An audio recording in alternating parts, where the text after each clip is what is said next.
اللہ کی رحمت سے کبھی نا امید نہ ہونا۔ ان اللہ یغفر الذنوب جمیعا، بے شک وہ سارے ہی گناہ معاف کر دے گا۔ آپ فرماتے ہیں میرے دل میں بات اثر کر گئی، ماننا ہے نا۔ اس نے نہیں ماننا، اس نے 6666 آیتوں کا ترجمہ پڑھ کے بھی توجہ نہیں کرنی۔ آپ ارادہ کریں نا، آپ اپنے دل کی زمین کو زرخیز بنائیں۔ فرماتے ہیں میں فوراً وہ آیت سنی تو میں رویا، اور میں وہ حافظ صاحب کے پاس چلا گیا، ان سے اجازت لی، ان کے کمرے میں داخل ہوا۔ میں نے کہا آپ نے بھی آیت پڑھی ہے کہ اللہ سارے گناہ معاف کر دے گا؟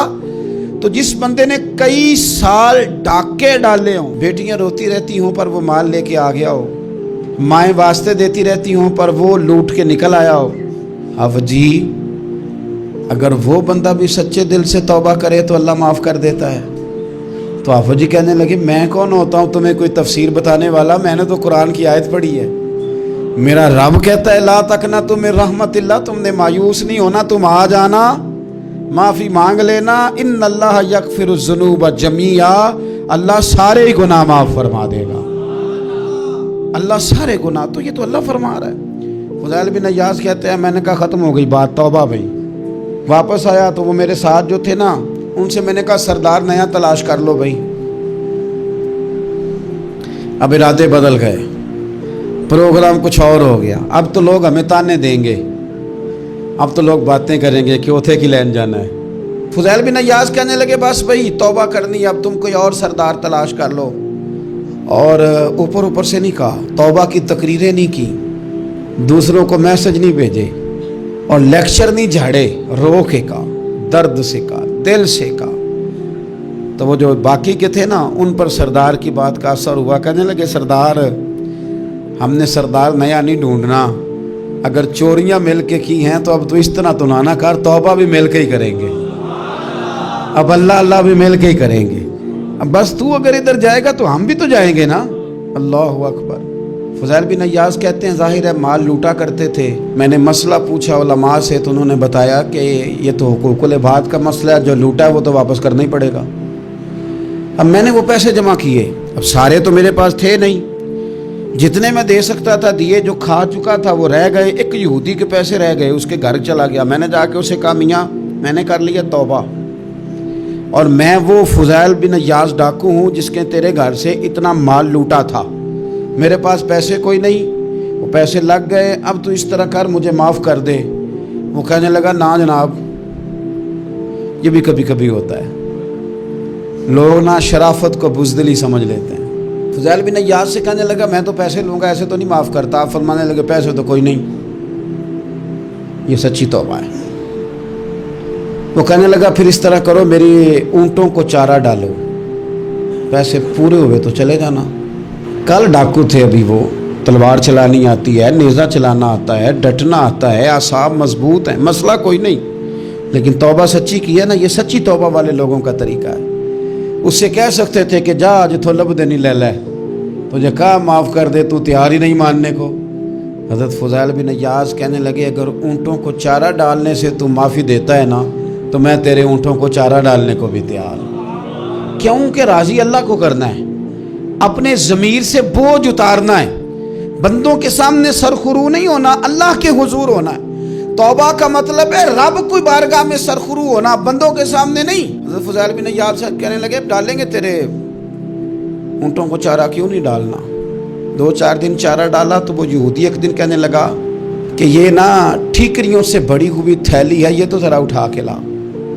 حضرت فضیل بن عیاض نے اٹھا کے اسے دی، جب اس نے کھولی تو اشرفیوں کی بھری ہوئی تھی۔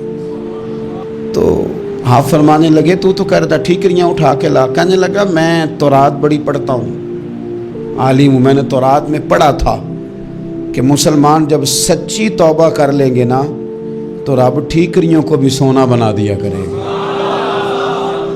پھر یہ مٹی کے ڈھیلے اشرفیاں بنا کریں گے۔ تو میں نا تیری توبہ چیک کر رہا تھا، یہ اس میں نے روڑے بڑے ہوئے تھے، لیکن تو اٹھا کے لایا، تو تیری توبہ بھی سچی ہے اور تمہارا دین بھی سچا ہے۔ اب اس طرح کر، معافی اس شرط پہ دوں گا کہ مجھے کلمہ پڑھا تاکہ میں بھی مسلمان ہو جاؤں۔ توبہ کے معاملے میں احساس، اور میں نے کہا کہ جس نے اشارہ لینا ہے، اشارہ، ایک زازان نام کا نا گویہ تھا، آواز بڑی سریلی تھی،